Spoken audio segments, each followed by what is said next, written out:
Hey, how's it going, guys? Mr. Boss for the win here, and in today's Red Dead Redemption 2 video, I'm going to be showing you guys one of the most tragic stories in the entire game that you can find in this small abandoned cabin. So I was riding along in the Grizzlies the other day, and I stumbled upon a cabin that I thought looked familiar because in Red Dead Online, this cabin is actually very useful for finding a lot of supplies like jewelry, provisions, and more. But I had actually never been here in single player.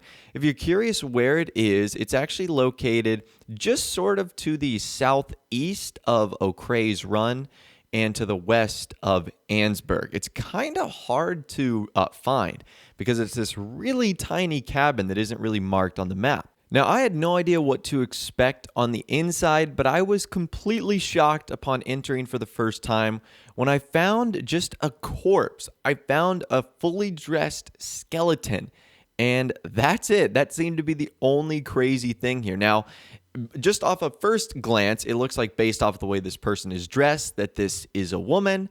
And it doesn't look as if there was any like trauma. Like I don't see any like blood or any injuries or anything like that. They're just sort of laying on the floor there, and that's it. Now, this cabin is chock full of provisions, just like it is in Red Dead Online. So if you're looking to grab a couple of things like health cures and some food, well, this cabin is not a bad spot to go check out because you will be able to get a decent amount of stuff. And as I was starting to collect some of the provisions in this house, I noticed that there was a letter that you could actually inspect. And the letter says, "Letter to Martha from Garfield."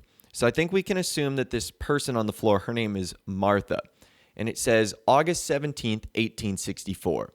"My dearest Martha, I miss you so much. Life makes sense when we are together. This war no longer makes sense to me. When I signed up, it seemed like 1,000 lifetimes ago. Everything seemed so simple. We were going to express our rights as states to do as we goddamn well pleased and hang whatever any fools in the North told us.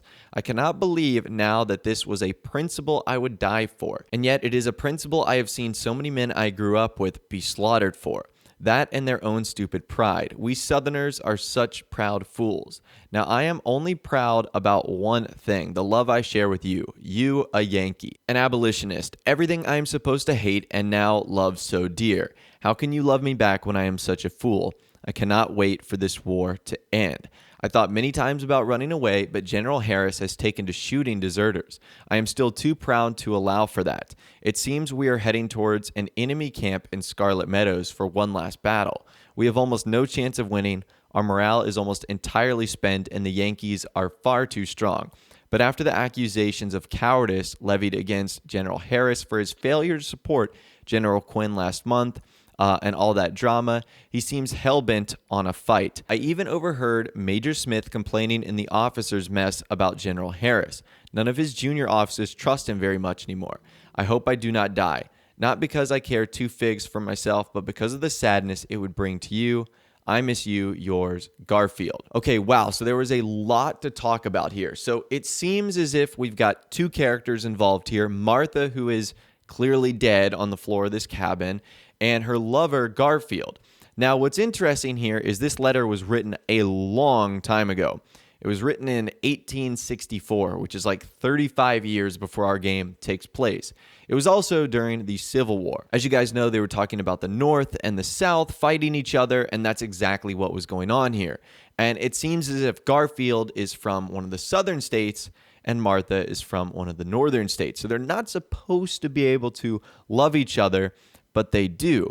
And again, that's what makes this so tragic, as we know at least one part of this, Martha is not alive anymore. Now, upon checking the rest of the house, I was able to find a couple more provisions, and I also found some photos as well. And I wonder if these are Martha and Garfield. Now, they could easily be her parents or brother or sister, but maybe this is them before they passed away. These photos can actually be seen in her bedroom. They have lots of cobwebs on them as they likely have not been cleaned in a while. However, something in that letter got me awfully interested, and that was something he mentioned. We were going to one final battle in Scarlet Meadows. So I was thinking to myself, is it possible to find Garfield? Is he still alive, or has he passed away? Did he end up dying in the battle?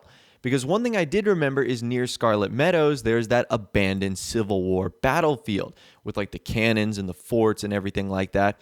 So I got to thinking, can we find Garfield somewhere? And that's what I set off to do. Now, before I did that, I also noticed that the map had updated. This location is now called Martha's Swain. So I'm not sure what the second part of that is, Swain. Maybe that's like, another word for house or cabin or whatever the case is. But it is now fully updated on the map once you go inside. So I made my way down to Scarlet Meadow and I found the abandoned Civil War battlefield, but there were so many different places to look for here and I was having a hard time finding anything. There was an abandoned church that I came across and that didn't have anything in there other than just a couple of people that I could ultimately get rid of and a lockbox and stuff like that. There was this camp of Lemoyne Raiders that I also had to deal with too. And then I sort of backtracked a little bit and I eventually found this tree right here. I noticed something interesting was going on.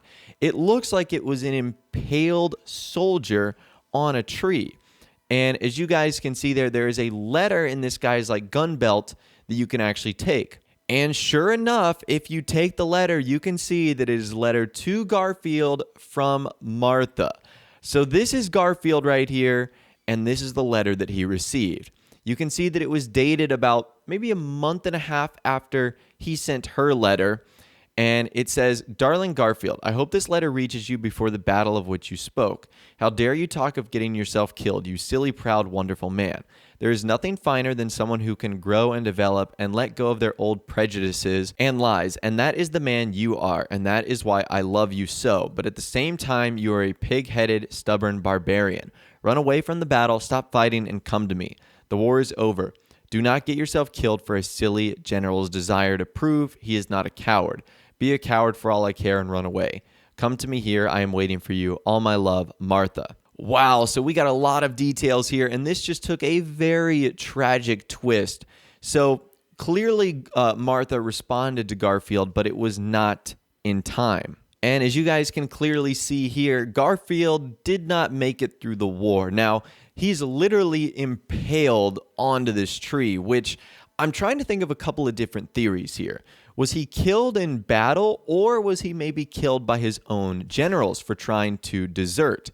Maybe he was trying to run away, and that's the punishment for deserters, getting impaled to a tree, because that seems like a very savage way to die, being impaled by a bayonet on a tree. It doesn't seem like some enemy would go out of their way to do, but rather someone trying to make an example of this person. Now, another thing that's kind of interesting about this is you can actually shoot this guy's cap off and you can wear it. That's about the only thing you can do with our friend Garfield here. You can't inflict any more damage to him. You can't remove the gun or anything like that. That would have been really cool if you could have taken that vintage Civil War rifle with the bayonet on there. But unfortunately, you cannot do any more. So getting back to Martha, I guess what I think happened is because there isn't any like signs of trauma or foul play, I'm guessing she either died of a broken heart or just simply died waiting for Garfield to return. Because that's kind of what it seems like. She had everything she needed in that cabin and she just passed away. So obviously there's the idea of maybe heart attack or something along those lines. Maybe she got news that Garfield passed away, but there wasn't another letter or any proof that would that said that that was the case. So I'm not really too sure what to think here. And in case you're curious where Garfield is, you basically want to look for the R in Bulger Glade, and you'll find him close to that location. So again, find the Braithwaite Manor, look for Bulger Glade, look for the R, and you'll find him on the tree. But all I know is this is one of the most tragic stories in Red Dead Redemption 2.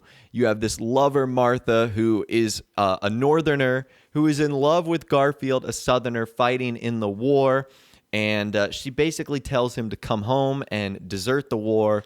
And I don't know what happened to Garfield, but at the end of the day, he got impaled to a tree and clearly never made his way to Martha. So if you guys feel like you have a better explanation of what exactly happened in this case of Garfield and Martha, let us know in the comments down below, but I think I did a pretty good job of summarizing what occurred here. Again, it's another instance of Rockstar putting just an absolute tragic story into the game, But as always, I'd love to hear from you guys in the comments down below. Let me know what you think and more. If you did go on to enjoy this video, though, a like rating would, of course, be awesome. And subscribe to my YouTube channel if you are new or you like daily Red Dead Redemption 2 videos like this. With all the way, guys, like I said, thanks so much for watching. Take care, and I'll see you guys in the next video.